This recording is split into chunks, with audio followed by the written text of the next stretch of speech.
The first thing I felt was a gentle light touching my eyelids. Then, the strange sensation that my body didn't belong to me, as if I were a visitor in my own skin. I tried to open my eyes, but they felt heavy as lead. Then I heard a voice. Masculine, soft, filled with relief. "Come on, Lily. I know you're in there. It's been long enough." Something inside me stirred at that voice. It was familiar in an impossible way, like a song you know but can't remember where you heard it. With an effort that felt like moving mountains, I managed to crack my eyes open. The first face I saw was his. Dark hair slightly tousled, deep brown eyes surrounded by small tired lines, and an expression of concern that instantly transformed into something I can only describe as pure joy. "Welcome back, Lily." The way he said my name made my heart, which had apparently forgotten how to beat normally, race. There was an intimacy there, a familiarity that didn't make sense. I didn't know him, did I? I tried to speak, but my throat was dry as paper. He immediately picked up a glass of water and helped me drink, his hands firm and gentle as they supported my head. Slowly, he murmured, You've been sleeping for a while." Sleeping. The word echoed strangely in my mind. There was something wrong with that description, but I couldn't identify what. That's when the door burst open and a nurse rushed in, her face red with urgency. "Dr. Santos, your fiancé is calling. She said the wedding is in 4 hours and you promised you'd be there." The world stopped. "Dr. Santos, Gabriel," my mind whispered from somewhere deep, went pale. His eyes met mine for a second, loaded with something that looked like guilt? Regret? I need to take this," he said, his voice suddenly formal. "Lily, you're safe. Nurse Sarah will take care of you." And then he left, leaving me with a feeling of abandonment so intense it made me question whether I was still dreaming. Or worse, if I was having a nightmare. 8 months, said Sarah, the head nurse, while checking my vital signs. She was a woman of about 50, with graying hair pulled back in a practical bun and kind eyes that seemed to have seen everything. "You've been in a coma for 8 months, dear." 8 months. The information should have shocked me, but strangely it didn't. It was as if part of me already knew. "The accident was severe," Sarah continued, adjusting my pillows. "Traumatic brain injury, internal hemorrhaging. There were moments when we didn't think you would." She stopped, studying my expression. "But you fought, especially in recent months. It was as if something was pulling you back." "Sarah," I said, my voice still hoarse. "That doctor?" "Dr. Santos." "Gabriel," she said, and there was something in her tone that made me pay attention. "What do you want to know about him?" "I feel like I know him. It's strange." Sarah sat in the chair beside my bed, her hands clasped in her lap. "In 20 years working at this hospital, I've seen many inexplicable things. But what happened between you and Dr. Santos? Well, that was unique." "What do you mean?" "Lily, you talked during the coma." I felt a chill run up my spine. "Talked. Not constantly, but when Dr. Santos was here. You had entire conversations with him. Not clear words, but sounds, expressions. You smiled when he entered the room. You frowned when he seemed worried." Sarah leaned forward, lowering her voice. "Once, he arrived clearly upset. He had fought with his fiancée. You started making small comforting sounds, as if you were trying to console him. He noticed and said, 'Thank you, Lily.' And I swear you smiled." My heart was racing. Is that possible? Medically? Doctors would say they were just involuntary reflexes. But I've worked here for 2 decades, dear. I know the difference between reflexes and connection.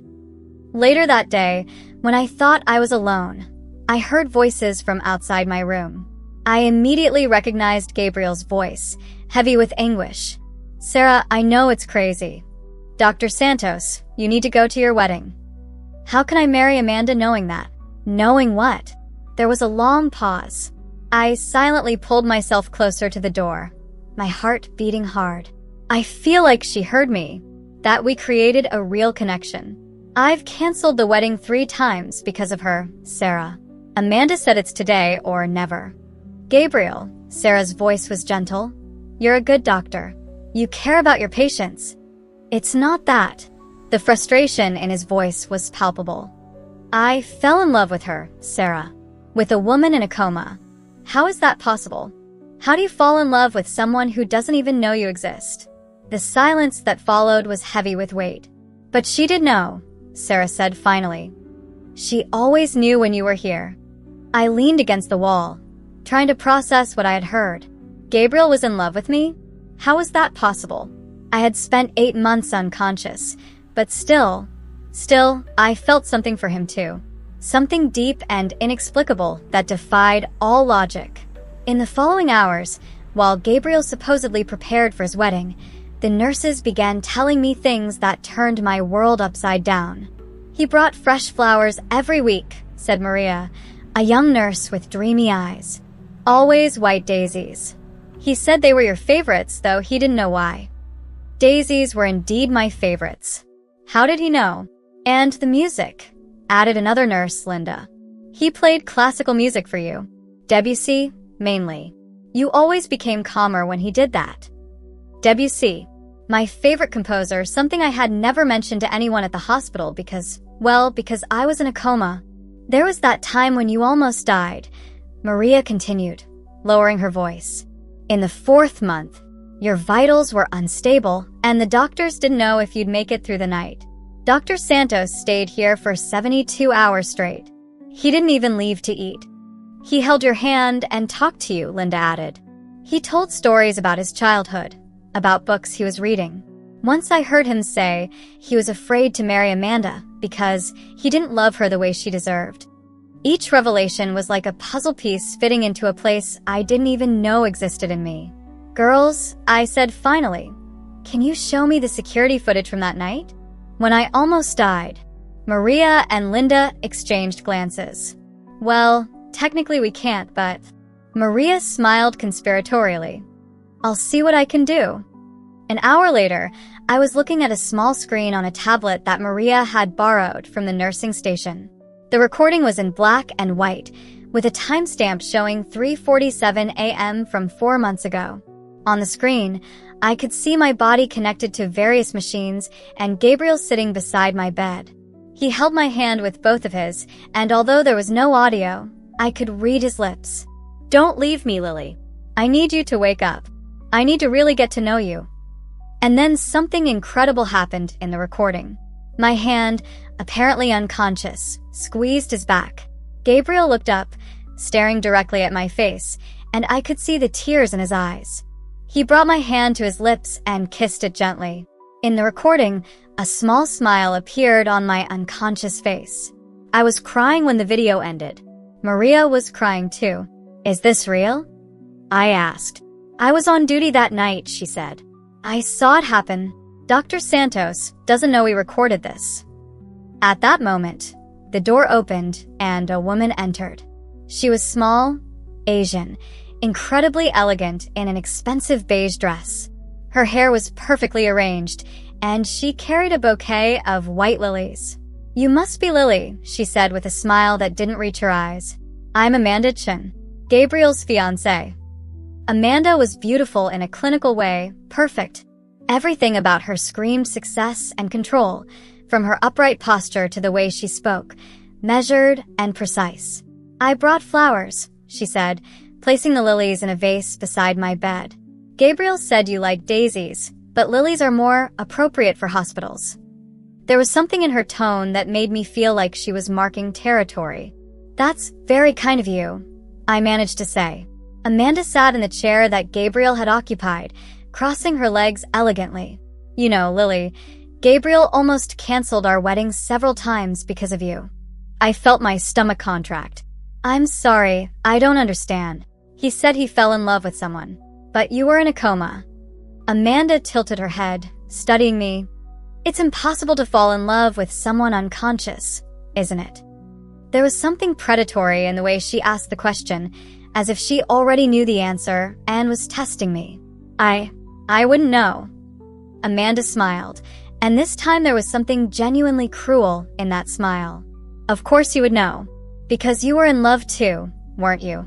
I remained silent, but apparently my expression said everything. "I thought so," Amanda continued. "Well, I'm here to clarify some things. Gabriel is a good man, but confused. He confuses professional compassion with love. It's common among doctors. She leaned forward. But I've known Gabriel for 5 years. We have a life built together. A career, plans, future. You have what? Imaginary conversations during a coma? Each word was like a needle prick, but there was something in the subtext that made me suspect Amanda was more desperate than she let on. Why are you telling me this? I asked. Amanda stood up, smoothing her dress. Because, dear Lily, I scheduled my wedding for today purposely. The doctors told me yesterday that you would wake up this week. I wanted to make sure Gabriel made his choice before complications arose. I felt my blood freeze. You knew I was going to wake up? I'm a doctor too, Lily. Pediatrician. I know how to read neurological exams. Your brain functions had been improving for weeks. Amanda picked up her purse. Gabriel made his choice. He's preparing for our wedding right now. And then she left, leaving me with a feeling that I had just been hit by a train. Sarah entered my room late at night, carrying something in her hands. Lily, there's something you need to see. It was a brown leather notebook, the pages yellowed from use. Gabriel left this here. I think he wanted you to find it. I opened the notebook with trembling hands. The first page was dated 3 days after my accident. Day 3. The patient in room 237 arrived today. Lily Parker, 27 years old, severe traumatic brain injury. I don't know why I feel responsible for her, but there's something. I turned the pages, reading entry after entry. Gabriel had documented every visit, every small change in my condition, every moment of connection he had felt. Day 45. I played Claire de Lune today, and I swear she smiled. The other doctors say they're just muscle spasms, but I know they're not. She hears. She feels. Day 78. Amanda is impatient with my visits here. She said I'm getting too emotionally involved. Maybe she's right, but how do you stop caring about someone who has become part of your daily life? Day 123.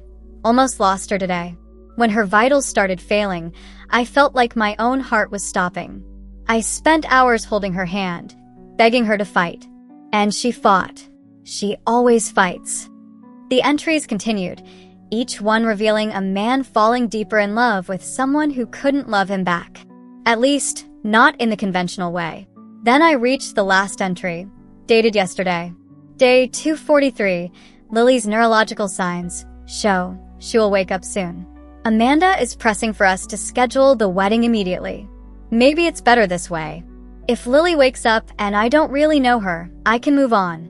If she wakes up and discovers that I spent 8 months falling in love with her without her knowing, what will she think of me? I've made a decision. If she wakes up before the wedding, I'll cancel everything and confess my feelings. If she doesn't wake up until tomorrow, I'll marry Amanda and never return to this room. Lily, if you ever read this, know that you taught me that love can exist without permission, without logic, without any of the rules we think govern the heart. You taught me that loving someone isn't about what you can get in return, but about what you're willing to give. I closed the notebook, tears streaming down my face. Gabriel loved me. Truly, deeply loved me. And in a few hours, he would marry someone else because he thought I didn't know that I wouldn't reciprocate. But there was a problem.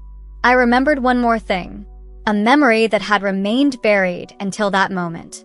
Before the accident, I was driving somewhere. But where? The memories came back like an avalanche. I was in a wedding dress. I was running away from my own wedding. Marcus Hale, my fiancé, a successful businessman, respected, everything my family wanted for me, but also controlling, manipulative, someone who saw our relationship as a corporate merger instead of a union of love. On the morning of the wedding, I had realized I couldn't spend the rest of my life with someone who didn't love me for who I was, but for what I represented in his plans. So I took the car and ran. I was driving to the airport when the accident happened. Gabriel hadn't just saved me from death. He had saved me from an unhappy life without even knowing it, and now he was about to make the same mistake I almost made. I looked at the clock on the wall. 2:30 p.m. If Amanda was right, the wedding was at 6 p.m. I had 3.5 hours to stop Gabriel from marrying someone he didn't love. Sarah, I called, and when she appeared, there was determination in my voice that surprised even myself. I need to get out of here. Lily, you just woke up from a coma. You can't. Sarah, you said you've worked here for 20 years. Have you seen true love? She hesitated. A few times. Then you know it doesn't happen often. And when it does, it's worth fighting for. Sarah studied me for a long moment. Then, a slow smile spread across her face. Maria, Linda, come here, she shouted. 15 minutes later, I was in a wheelchair in the back of a taxi, still wearing hospital clothes, but with an iron determination burning in my chest. Sacred Heart Church, I told the driver. And please, it's an emergency. During the journey, more memories from the coma returned. Not the conscious memories I had recovered before, but something deeper. The sensation of a constant presence, of not being alone even in the deepest darkness. I remembered moments of panic during the coma, when my mind struggled to return to the surface, and how a familiar voice always calmed me. Don't hurry, Lily. Come back when you're ready. I'll be here. I remembered the music he played, not just Debussy, but Chopin, Bach, Vivaldi, and how each note seemed to be a rope pulling me back to life. And I remember the night I almost died, how I had felt that presence intensify, as if someone was literally holding me and refusing to let me go. Gabriel had fought for my life for 8 months. Now it was my turn to fight for our life together. Sacred Heart Church was an impressive Gothic building in the center of the city. When we arrived, I could see elegantly dressed guests climbing the marble steps. Wait here, I told the driver. I'll be back in 5 minutes, or maybe never. With the help of the wheelchair, I managed to reach the large wooden doors of the church. Through the colored glass, I could see the ceremony already in progress. Amanda looked beautiful in a wedding dress that probably cost more than a nurse's annual salary. Gabriel stood beside her at the altar, impeccable in his tuxedo, but even from a distance, I could see the tension in his shoulders. The priest was talking about matrimony, about commitment, and eternal love. The words echoed through the church like accusations. Then I heard the question that made my heart stop. Gabriel Santos, do you take Amanda Chen as your lawful wife, to love and respect her, in joy and sorrow, in sickness and in health, until death do you part? Gabriel hesitated. For a second that seemed to last an eternity, he simply stood there, looking at Amanda. That's when I pushed open the church doors. The sound of the heavy doors opening echoed through the church like thunder. All the guests turned, 100 pairs of eyes staring at me. I heard whispers, muffled exclamations, the creaking of wooden pews as people turned to get a better look.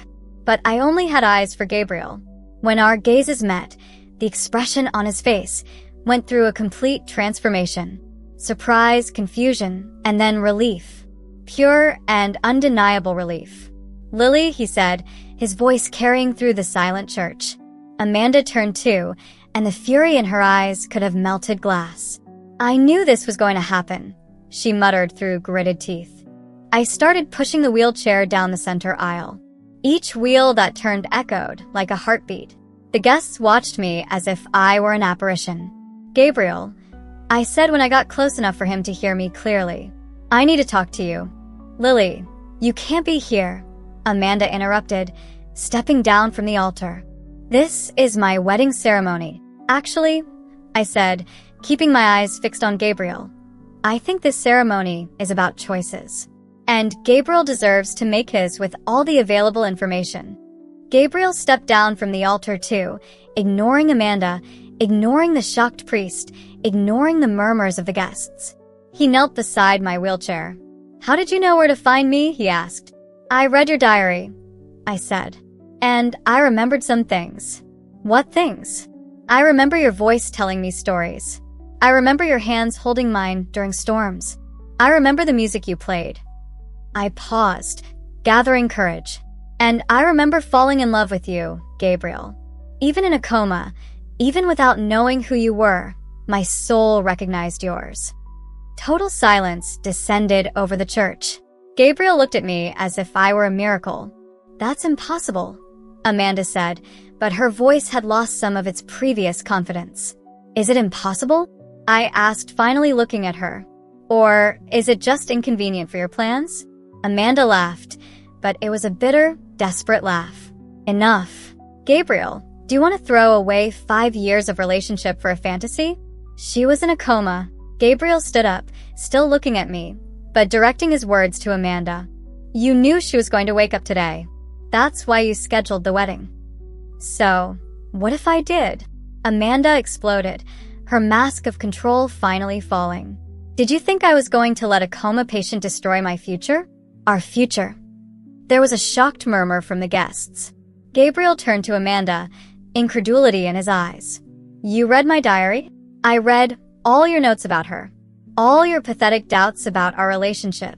All your romantic ramblings about an unconscious woman." Amanda was pacing back and forth now, like a caged beast. "You want to know the truth, Gabriel? I read your medical reports. I knew she would wake up this week. I scheduled our wedding specifically for today to force you to choose before she could interfere." The church was in absolute silence now. Even the priest looked shocked. "You can have his heart," Amanda continued, pointing at me, "but I have his legal commitment. We sent invitations, paid deposits, made promises to our families." "Amanda," Gabriel interrupted, his voice strangely calm. "Stop. No. You can't just. Stop." Gabriel walked to Amanda and gently took her hands. "Amanda, you're an incredible woman. Intelligent, dedicated, beautiful. You deserve to be loved completely, without reservations, without doubts." Amanda started crying, makeup running. "But I can't give you that," Gabriel continued, "because my heart belongs to someone else.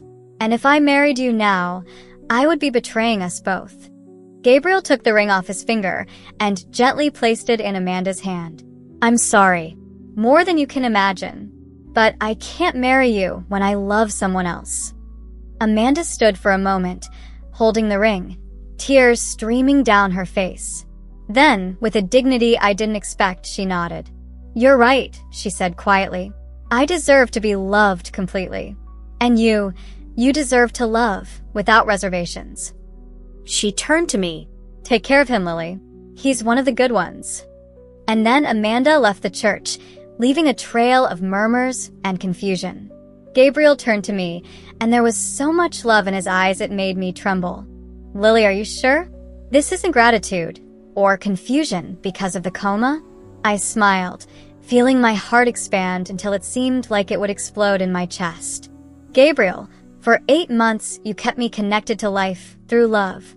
You talked to me, played music for me, held my hand. You gave me a reason to fight and come back." I paused, carefully choosing my next words. "And before the accident, I was running away from my own wedding. I was running away from a man who didn't truly love me. The universe gave me a second chance, Gabriel. It gave us a second chance." Gabriel knelt again beside my chair. "I love you, Lily Parker. I've loved you since the first day I saw you. And if you'll let me, I want to spend the rest of my life loving you consciously." "Yes," I whispered. "Yes to everything." And then he kissed me right there, in front of a church full of shocked guests, with the priest still holding his prayer book, with wedding flowers scattered on the floor.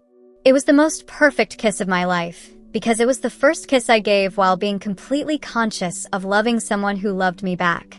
We're sitting in the hospital garden where it all began. It's been a year since I woke up from the coma, and I'm completely recovered. Gabriel and I are dating slowly, building a relationship based on real conversations, shared experiences, mutual knowledge. Do you ever wonder if what we felt during the coma was real? Gabriel asks, his hands intertwined with mine, as we watch the daisies he planted especially for me in the hospital garden. I was unconscious to the world. I reply, but not to you. My soul recognized you before my eyes even opened. Gabriel smiles, but there's still a shadow of doubt in his eyes. Sometimes I wonder if it wasn't just projection on my part. I wanted so much for you to hear me. I release his hands and take something from my purse. It's a small digital recorder that Sarah gave me last week. The nurses recorded this during my coma, I say, my fingers trembling slightly as I press play. I wanted to be sure before showing you. The recording starts with background hospital noises, machine beeps, distant footsteps. Then we hear Gabriel's voice. Lily, today was a difficult day. I lost a patient, an 8-year-old child. I can't stop thinking about her family. And then, clear as crystal, my voice responds. Gabriel, I'm sorry. In the recording, there's shocked silence, then Gabriel whispering, Lily, can you hear me? And again, my unconscious voice. Always. I always hear you. There's more in the recording, fragments of impossible conversations. My voice whispering, don't marry her, wait for me, and Gabriel asking, how do you know about Amanda? Followed by my almost inaudible whisper, because you're mine. Gabriel is looking at the recorder as if it were an alien. How is this possible, he whispers. I don't know. I reply honestly. But it's real. We are real. Gabriel stands up abruptly and walks a few steps, running his hands through his hair. Lily, do you understand what this means? Medically, this should be impossible. Coma patients don't maintain conscious conversations. Gabriel, I interrupt gently. You're doing what you've done throughout our entire relationship, trying to scientifically explain something that transcends science. He turns to me, conflict in his eyes. But what if I influenced you somehow? What if your responses were just echoes of what I wanted to hear? I get up from the garden chair and walk to him. I'm completely physically recovered, but sometimes I still feel emotionally fragile when Gabriel questions the reality of what we feel. Then explain how I knew about Debussy being my favorite composer before you played it for me. Explain how I knew you were afraid to marry Amanda before you told me. Explain how I was trying to console you when you arrived upset. Gabriel looks at me, and I can see the internal struggle in his eyes. Explain. I continue. How my heart stopped racing the first time I heard your voice, if it was just medical conditioning. Explain how I fell in love with you before I even knew your name. Lily. Gabriel, some things don't need scientific explanation. Some things simply are. He pulls me into his arms, and I can feel the tension leaving his body. I love you, he murmurs against my hair. Conscious, unconscious, it doesn't matter. I love you in any state of consciousness. And I love you too, I reply. And this time, you can be sure I'm awake to say it. It's the 1-year anniversary since I woke up from the coma. Gabriel asked me to meet him at the hospital, in the room where I spent 8 months of my life. I agreed, although the place still causes me conflicted feelings. When I arrive at room 237, I find Sarah, Maria, Linda, and several other nurses waiting with conspiratorial smiles. The room has been decorated with white daisies, hundreds of them. What's happening? I ask, but before anyone can answer, Gabriel enters. He's wearing the same lab coat he wore the day I woke up, but this time there's something different in his eyes. Determination. Certainty. Pure and undeniable love. Lily, he says, walking to where I'm standing beside the bed where I spent so much time unconscious. This room is where our story began. It was here that I fell in love with you, where you fought to come back to me, where we discovered that love can exist in forms that medicine doesn't yet understand. He kneels beside the bed, exactly in the same place where he used to sit during my difficult nights in the coma. It was here that I learned that loving someone isn't about perfect circumstances or right timing. It's about recognizing your soulmate, even when she's sleeping. My heart is beating so hard I'm sure everyone in the room can hear it. Gabriel takes a small velvet box from his lab coat pocket. Lily Parker, you taught me that true love doesn't need permission from logic to exist. You showed me that two souls can connect beyond consciousness, beyond time, beyond any obstacle the world puts between them. He opens the box, revealing a simple but beautiful ring, a solitaire emerald surrounded by small diamonds. Will you marry me? Will you build a conscious life together, based on the love we discovered when you didn't even know you were in love? Tears are streaming down my face, but this time they're tears of pure joy. Yes, I whisper. Yes, 1,000 times yes. When Gabriel puts the ring on my finger, Sarah starts crying. In 30 years of profession, she says, I've never seen love conquer death, time, and circumstances. You made me believe in miracles. Gabriel stands up and kisses me, and it's as if the circle has finally closed. The room where our impossible story began now witnesses our commitment to a future together. I'm standing in front of the mirror in the room that was once my hospital room, but is now used for storage. Gabriel and I decided to get married here, at the hospital where it all began, surrounded by the people who cared for us during the most difficult moments. My wedding dress is simple but beautiful, nothing like the extravagant dress I wore to the wedding I ran away from years ago. This dress represents who I really am, not who others expected me to be. Sarah enters the room, beautiful in her navy blue dress. Ready, dear? More than ready, I reply. We walk together down the hospital corridor to the garden where Gabriel planted the daisies. That's where we decided to have our ceremony. Outdoors, simple, surrounded by nature and the people we love. Gabriel is waiting for me beside the flowers, handsome in his gray suit. There's no priest. Sarah got ordained online especially to marry us. There's no crowd of guests, just the nurses who helped us, some doctor colleagues of Gabriel's and my parents, who finally understood that I chose true love over social convenience. When Gabriel sees me walking toward him, his smile lights up the entire garden.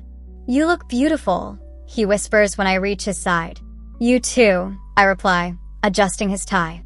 Ready for a lifetime of conscious love. More than ready. Sarah clears her throat and begins the ceremony. We are gathered here today to celebrate not just the union of Gabriel and Lily, but the triumph of love over impossible circumstances. This is not an ordinary love story. It's proof that some connections are so strong they transcend consciousness itself. She looks at Gabriel. Gabriel, your vows. Gabriel takes my hands and looks directly into my eyes. Lily, you taught me that true love doesn't follow rules. That two people can fall in love even when one of them is sleeping. That the heart recognizes its soulmate before the mind even processes that information. His voice is thick with emotion. I promise to love you in all states of consciousness. I promise to be by your side during your dreams and nightmares. I promise never to doubt the extraordinary connection we share. And I promise to spend each conscious day falling even more in love with you. Now it's my turn. Gabriel, you saved me twice. First, from physical death. Then, from a life without true love. You showed me that loving someone is about being present, about giving of yourself without expecting anything in return. Tears are streaming down my face, but my voice remains steady. I promise never to take our story for granted. I promise to remember every day that our love was a miracle that few are lucky enough to experience. I promise to be conscious in every moment of our life together. And I promise to love you with the same intensity that my unconscious soul loved you during those 8 months. Sarah is crying too when she declares, please exchange rings. Gabriel places the ring on my finger, and this time there's no drama, no interruptions, no one running to stop our ceremony. It's perfect in its simplicity. When I place the ring on Gabriel's finger, he whispers, forever conscious. Forever conscious, I repeat. With the power vested in me, Sarah says with a radiant smile, I pronounce you husband and wife. Gabriel, you may kiss your wife. And when Gabriel kisses me as a husband for the first time, I feel our story has finally found its perfect ending. Not an ending, actually, but a new beginning. Later that night, Gabriel and I are lying in the bed of our new apartment, my head on his chest, listening to the steady rhythm of his heart. Lily, he whispers in the dark. Thank you for waking up. I smile against his chest. Thank you for giving me a reason to wake up. And as we fall asleep together, consciously together, I know that our story is proof that true love can overcome anything. Even unconsciousness. Even time.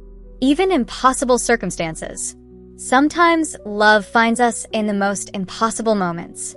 I discovered that the heart can love even when the mind is sleeping, and Gabriel learned that some connections transcend consciousness. True love doesn't need permission from logic to exist. It simply is. And we simply are.